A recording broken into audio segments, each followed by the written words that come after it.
Donc voilà, j'ai déjà commencé à démonter le 386. J'ai trouvé cette carte graphique à l'intérieur, je sais pas du tout c'est quoi. C'est une carte qui semble être faite par Oak Technology. Désolé si vous entendez du bruit de fond, mais mon air climatisé fonctionne parce qu'il fait 26 dans ma chambre. Donc, cette carte-là, si elle pèse 1 tonne, franchement, elle est plus lourde que ma TNT 2. Franchement, il faut le faire. Cette carte-là supporte le CGA, EGA, je suppose, et le VGA. Donc, vous pouvez voir, on a 2 EEPROM ici, 3 cristals. Franchement, c'est vraiment du lourd, cette carte-là. Ensuite, ici, bon, je m'apprêtais à démonter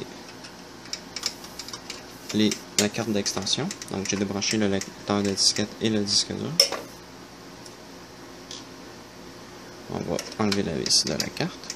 Donc, quand j'ai eu cet ordi, il ne démarrait pas. Vous pouvez voir la pile dans le fond ici. Il va falloir que je m'occupe de ça plus tard. Donc, quand je l'ai testé, il ne démarrait pas. Il essayait de faire quelque chose, mais sans plus. Donc, je vais commencer par le nettoyer. La carte mère est dans un état lamentable. Vous pouvez voir ici, on a des morceaux de soudure dans le fond. Je ne sais pas ce que ça fait là du tout. Il va falloir que je nettoie la carte avant de faire plus de tests.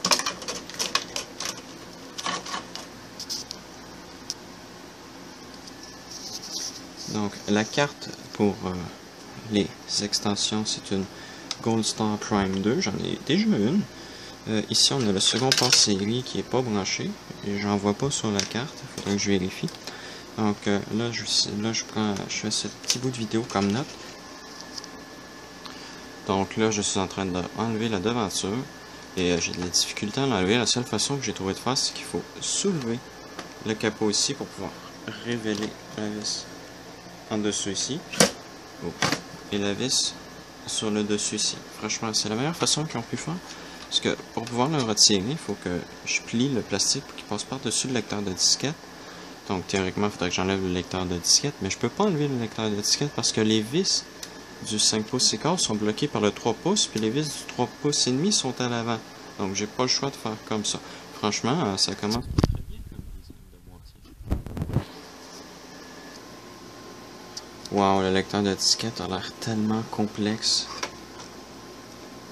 Il s'agit juste du 3 pouces et demi, c'est un Toshiba, mais wow, il a l'air tellement compliqué celui-là. Ça, c'est le clou du spectacle. Je sais pas combien de mémoire il y a. Il n'est pas écrit. À moins que ça ici, ce soit Fact 4245. Je sais pas ce que ça veut dire. Fait le 8 du 21 1990. Western Digital 93044. Peut-être un 44 mégaoctets. Ça va être à vérifier s'il fonctionne toujours. La carte mère tenait sur une seule vis. Celle-ci. Puis après ça, il ose dire que les vieux ordinateurs prenaient beaucoup de place. Franchement, regardez-moi la taille de cette carte mère. Tenez, la disquette fait le corps. C'est vraiment petit. Donc voilà, j'ai pu nettoyer un peu la carte. Les puces mémoire sont vraiment petites, ils sont toutes mignonnes. La pile a commencé à couler.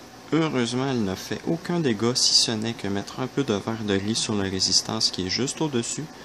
Donc, pour tester la carte, je vais pas enlever la pile tout de suite, mais dès que j'aurai le temps, aujourd'hui ou demain, j'enlèverai cette pile. Donc, je vais continuer de nettoyer le reste, puis je vais faire un test avec vous pour voir ce que ça donne.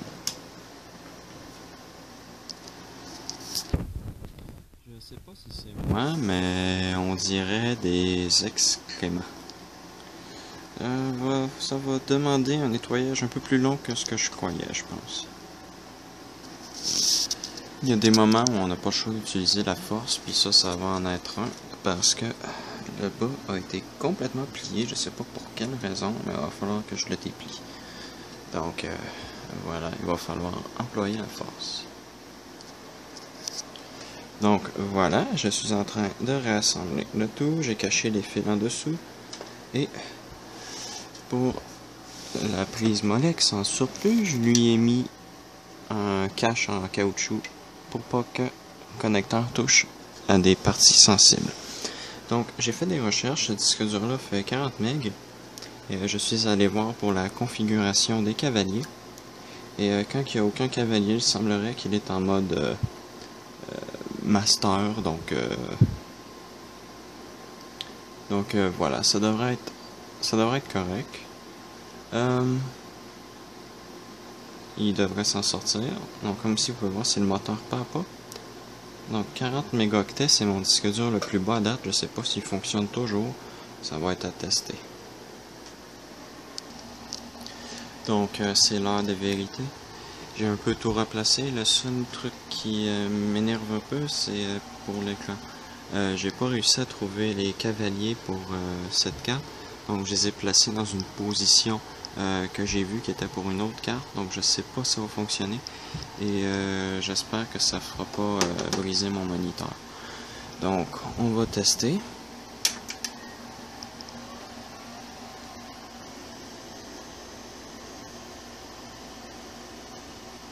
Le disque dur est très silencieux. Rien à l'écran. Le turbo fonctionne, donc la carte mère a l'air de faire des choses, mais le problème c'est que j'ai pas de haut-parleur, donc je sais pas quand il fait bip. Donc je ne peux que me fier qu'à l'écran. Donc je reviens et j'essaie de placer les cavaliers d'une autre position et je reviens. Bon, donc j'en avais assez de tester tous les jumpers possibles sur l'autre carte, donc j'ai décidé de mettre cette carte graphique là ici, ISA, que je sais qui fonctionne. Donc on va retester.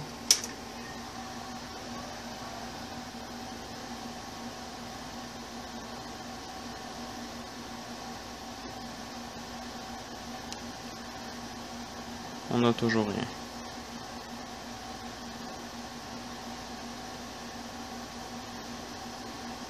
Donc, je reviens encore une fois. On a des choses. Ah non, le clavier est barré. C'est qui l'attardé qui a barré le clavier? Il a juste fallu que je change la carte vidéo de socle. Donc, je peux pas résoudre le clavier.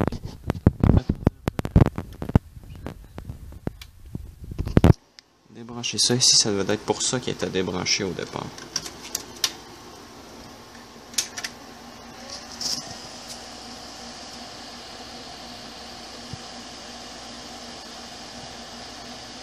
F1, to resume. Oh!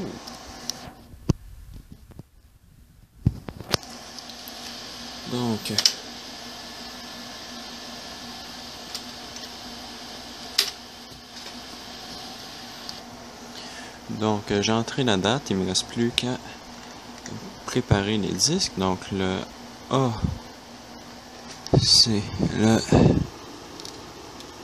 5 pouces écart. Je sais pas si c'est un 1.2 MB. On va essayer du 1.2 MB. Voilà, ça ici c'est du...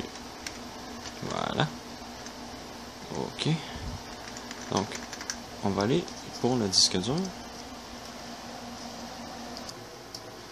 Donc, selon ce site, le 44A fait 42 MB, a 977 cylindres, 5 heads, 17 secteurs, WP comp, je sais pas ce que c'est, landing zone 978 et le type IDE. Donc, j'ai entré les données et je reviens. Bon, ça c'est fait. Donc, pour enregistrer, je suppose que c'est exit. Voilà. On y retourne pour voir. Oui, oui, oui. D'accord, c'est encore là. Donc, advance, oui, je sais.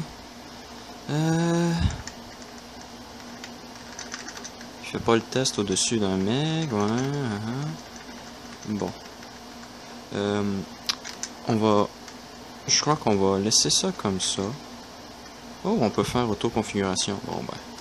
Hard Disk Utility. Ah, c'est bien ça. Media Analysis. Proceed. Yes. Bon, ça risque de prendre un peu de temps. Je vais revenir quand ce sera fini. Oh, on va tout perdre. Ah, c'est pas gentil, ça. Bon, ben. Write to CMOS and exit. On va voir s'il y a quelque chose sur le disque qui est démarrable.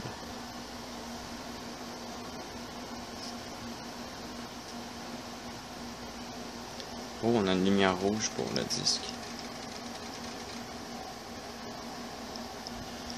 Bon. Eh ben. Je crois que le lecteur de disquette est à l'envers. Je reviens. Il n'est pas à l'envers, laissez faire.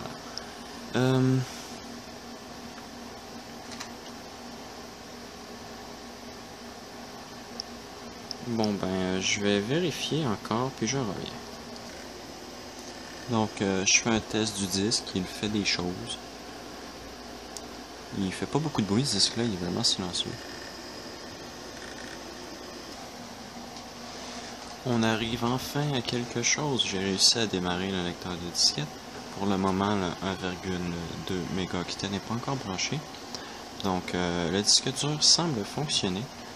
Donc, il me reste plus qu'à faire des petits ajustements encore. Et ça devrait être pas pire, là.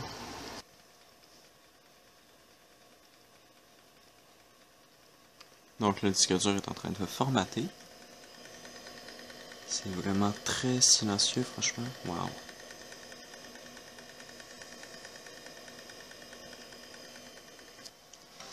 Écoutez le disque dur, on dirait quelqu'un qui fait de la claquette.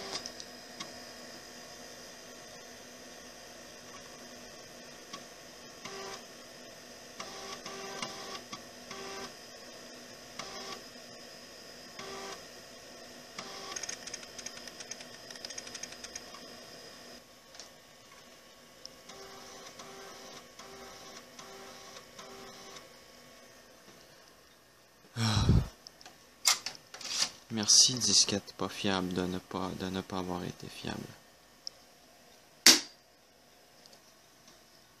Pour ceux qui ont un 386, est-ce que c'est normal que ça prenne autant de temps à installer MS-DOS?